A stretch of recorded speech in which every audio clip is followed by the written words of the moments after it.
अभी कोराजन मत डालना या कोराजन जैसी कोई भी लंबी अवधि वाली कीटनाशक मत डालना। अभी से मेरा मतलब आप वीडियो देख रहे हैं उस समय से नहीं है, बल्कि फसल की उस अवस्था वाले समय से है जब फसल में केवल वानस्पतिक विकास चल रहा हो। ऐसे समय में कोराजन या और कोई भी लंबी अवधि वाली कीटनाशक क्यों नहीं लेना है, इस पर हम वीडियो में अभी बात करने वाले हैं। साथ ही साथ कोराजन से जुड़े हुए और भी कई सवाल हैं, जैसे कोराजन के साथ हमें और कौन सा कीटनाशक लेना चाहिए, कोराजन के उपयोग का सही समय कौन सा है, कोराजन से फूल बढ़ते हैं क्या, कोराजन से दाना मोटा होता है क्या, कोराजन की जगह हम कौन सी दूसरी अन्य कीटनाशक दवाइयां ले सकते हैं, कोराजन के साथ हम कौन कौन सी दवाइयां मिला सकते हैं। ऐसे कई सारे सवाल हैं जिनके बारे में आपको पता होना चाहिए। तो पूरी जानकारी के लिए वीडियो को आखिर तक देखना और कुछ सही गलत लगे तो कमेंट करके जरूर बताना। तो नमस्कार दोस्तों, मैं हूं शान, किसान की यूट्यूब चैनल पर करता हूं सभी का स्वागत। तो दोस्तों, किस समय हमें कोराजन या किसी और लंबी अवधि वाली कीटनाशक का उपयोग नहीं करना चाहिए? इसका जवाब है जब आपकी फसल में न तो फूल की अवस्था में हो और ना ही फल की अवस्था में हो। ऐसे समय में आपको कोराजन नहीं डालना चाहिए। ऐसे कई सारे कमेंट आए हैं जिनमें किसान भाई पूछ रहे हैं कि क्या 20 दिन की फसल में कोराजन डाल सकता हूं क्या? तो उन सभी से यही निवेदन है कि इतनी जल्दी लंबी अवधि वाली महंगी कीटनाशक डालने की जरूरत नहीं है। इनके उपयोग के सही समय की बात करें तो या तो इन्हें 50% से अधिक मात्रा में फूल आने पर डालिए या फिर फल बनने के समय पर डालिए, क्योंकि फूल बनते समय या फल बनते समय दोनों अवस्थाएं ऐसी हैं, अगर यहाँ पर आपने सही कीटनाशक का उपयोग कर लिया तो पूरी संभावना है कि फसल का उत्पादन बढ़ना ही बढ़ना है। फूल बनने से पहले लंबी अवधि वाले कीटनाशक डालने का कोई फायदा नहीं है। यहाँ पर एक और सवाल आता है कि कोराजन को एक फसल में कितनी बार डालना चाहिए, एक बार, 2 बार या एक से अधिक बार? अगर आपको लंबी अवधि वाली कीटनाशक दवाइयों का पूरा 100% रिजल्ट चाहिए तो एक दवाई को एक फसल में केवल एक बार उपयोग करना चाहिए। या तो आप फूल आने के समय कोराजन को दे सकते हैं या फिर फल बनते समय कोराजन को दे सकते हैं। देना सिर्फ एक ही बार है, फूल के समय नहीं तो फिर फल के समय। अगर आपने फूल बनते समय कोराजन डाल दिया है या डालने वाले हो या डालना चाहते हो तो बेशक डालिए, लेकिन फिर फल बनते समय कोई दूसरी कीटनाशक लेना है, दोबारा कोराजन नहीं लेना है। यह बात सभी लंबी अवधि वाली कीटनाशक पर लागू होती है। अब यहाँ पर एक और सवाल आता है कि फिर लंबी अवधि वाली दूसरी कौन सी कीटनाशक डालेंगे?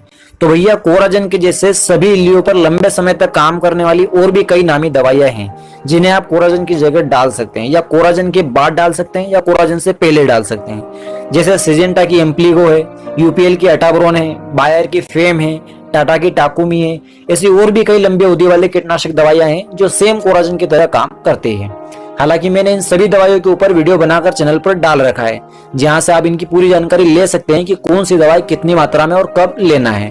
अगर हम यहाँ कोराजन के उपयोग की मात्रा की बात करें तो यह हर फसल में अलग अलग मात्रा में डलती है और कंपनी के द्वारा बताई गई मात्रा इतनी ज्यादा है कि कई लोग दूर से ही हाथ जोड़ लेंगे कि बस अब तो नहीं डालना। सभी फसलों के लिए कंपनी द्वारा बताया गया डोज आप इस चार्ट में देख सकते हैं। यहाँ प्रति हेक्टेयर के हिसाब से बताया गया है। अगर हम प्रति एकड़ हिसाब से बात करें तो सोयाबीन की फसल के लिए कंपनी का डोज 60 ml कोराजन प्रति एकड़ है, लेकिन ज्यादातर किसान भाई इसे 30 ml प्रति एकड़ की दर से ही डालते हैं और फिर कहते हैं कि रिजल्ट नहीं मिला। इसलिए कम से कम कोराजन को 40 ml प्रति एकड़ के हिसाब से तो लेना ही चाहिए, ताकि सभी कीटों पर 15 से 20 दिनों तक का कंट्रोल मिल सके। अब अगर बात करें इसके साथ अन्य कीटनाशक मिलाने की, तो अगर फसल में ज्यादा इल्लियां हो और तेजी से नुकसान हो रहा हो तो इनके साथ हम स्पर्शी कीटनाशक को भी ले सकते हैं। कौन से स्पर्शी कीटनाशक लेना है उसका वीडियो आप इस वीडियो के एंड में बॉक्स आएगा, उस पर टच करके देख सकते हैं।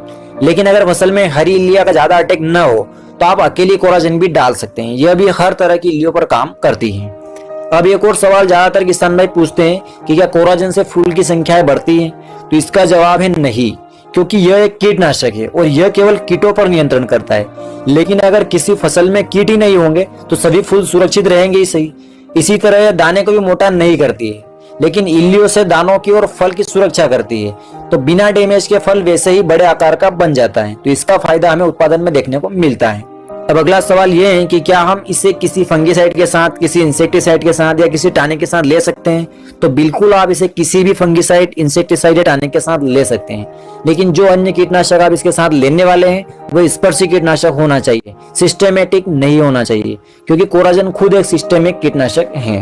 कोराजन के बारे में ऐसे भी कमेंट आए हैं कि यह पर्यावरण के लिए और मानव जीवन के लिए यानी हमारे लिए नुकसानदायक है। तो इसके बारे में मैं इतना ही कहूंगा कि कोराजन हरे निशान के साथ आती है, और हरे निशान का मतलब यही है कि यह दवाई पर्यावरण और मानव जीवन के लिए हानिकारक नहीं है। लेकिन अगर आप किसी भी दवाई को बहुत ज्यादा मात्रा में उपयोग करते हैं और एक ही फसल में बार बार उपयोग करते हैं तो फिर संभव है कि वह दवाई हमें नुकसान पहुंचाएगी ही, चाहे वह कोई सी भी दवाई हो।